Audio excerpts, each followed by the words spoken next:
Listen, the other story that happened overnight, it happened yesterday, was the fallout, and it is fallout, and it's personal fallout between Winston Peters and David Seymour over the Regulatory Standards Act that was passed and I think signed off by the Governor-General earlier this week. Listen, personally, I'm not a fan of the legislation, so that you know. I just see more bureaucrats and more tedious oversight to get in the way of duly elected governments of the day getting on about their business. There are already too many bloody bureaucrats picking their noses and putting their sticky fingers into legislation formed by the government of the day, whether it's Treasury, the Human Rights Commission, the Ministry of Justice, who sort of twitter on about everything being somehow in breach of the Bill of Rights Act or whatever. There's just too many of them. I mean, I'm a great believer that, and I'm a Democrat, I'm a great believer that we elected people to get on with it, get on with the bugger, and get the bureaucrats out of it. And bureaucrats, both at central and local government level, have far too much power. We didn't elect any of the pricks. And they, frankly, should stick out of it while our duly elected representatives, whichever political side of the coin they are, get on with it. Good on them. But anyhow, so I just see the Regulatory Standards Act and a whole series of regulatory standard bureaucrats. It's just, oh God, not more twittering from more twits. So I have a certain empathy, if you like, a sympathy for Winston Peters' political view on this particular issue. Winston Peters and New Zealand First are unhappy that they were pressed into supporting the Act as part of the coalition agreement and have now pledged its repeal. Prompting ACT leader David Seymour to say that Winston Peters is readying himself for a return to an alliance with the Labour Party. Listen, my observation on this is, number one, New Zealand First is entitled to disagree, but, and here's the but, it was their votes that passed the bill at the end of the day. So you don't come particularly to this particular excursion with clean hands. It does seem odd that if you really objected, you wouldn't have found a way to object, but you've signed up, so you can object now all you like, but if it wasn't for your votes and the votes of New Zealand First and the Eyes lobby, this legislation would not be real. That's the first thing.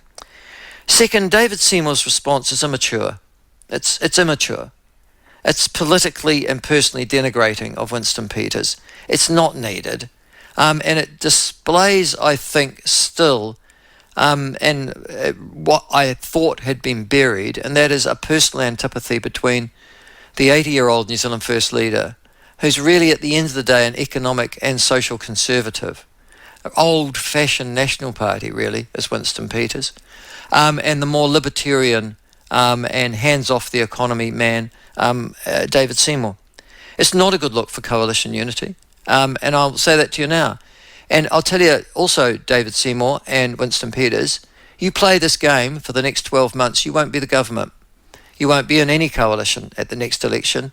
You'll have handed it to the opposition, who may look a rabble by comparison at the moment, but you could join them that way. The governments generally get punished for disunity. Good God, everybody knows that. And so do you. You've read enough history books, lived through enough time, you're old and ugly enough to know this. Now you two need to go to your room and sort it out, come out, shake hands, apologise and get on with it. That's my... the third aspect of this is that if New Zealand First were to coalesce, as suggested by David Seymour, with Labour, that probably wouldn't be a bad thing. I mean, I know I'm saying this out loud, but that would mean that, that would mean that there would be the Greens, Te Pāti Māori and Labour all together. Oh, that's scary. But if New Zealand First were part of some sort of coalition, I don't know, with the Greens and Labour, and Te Pāti Māori were left out, sometimes you've got to rescue the wreckage, can I say, and try and make your best of it. So I'm not suggesting that would necessarily be a bad thing. Fourth, as I've just said to you, the coalition needs to get its act together. Have a good look at the polls, guys. You're not far enough ahead to play these stupid games. And fifth, somehow you've got to get through the next 12 months and maybe the next 36 months after that as well. As I said, ACT is libertarian by nature and by ideology. New Zealand First is conservative by nature and by ideology. New Zealand First sees a role for a mixed economy, in other words, the government and the private sector acting together, whereas the New Zealand ACT likes to keep its hands out and say no. I'll say something else to you too, David Seymour. If the libertarian ideology was working in this country, we wouldn't be looking at a whole series of cartels just at the moment, whether they're involved in petrol, supermarkets, electricity or whatever, screwing the crap out of the rest of us.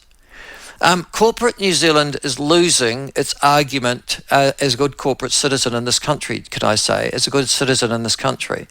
And the reason that New Zealand First want to intervene, and a whole variety of things, and the National Party for that moment as well, is because if the economy was working properly, if the private sector was doing its job properly, if there was real competition, and if there were good and honest players in the private sector, the government wouldn't need to intervene. But New Zealanders are feeling uneasy at being screwed by everybody from banking cartels, as I said, to all the other monopoly cartels that are out there in New Zealand, and adding significantly to our cost of living and a lack of transparency in general.